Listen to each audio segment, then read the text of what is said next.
ready to make your Trulia listing shine and attract the perfect tenant or buyer. First, log into your Wix account. This is where the magic starts. If you haven't already, make sure the Trulia app is installed. Head over to the Wix app market, search for Trulia, and add it to your site. Now, find the Trulia app on your dashboard. It's usually located in the Apps section.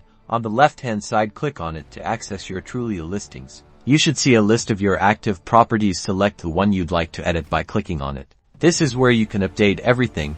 Edit the property description to highlight new features or amenities. Adjust the price if needed to stay competitive in the market.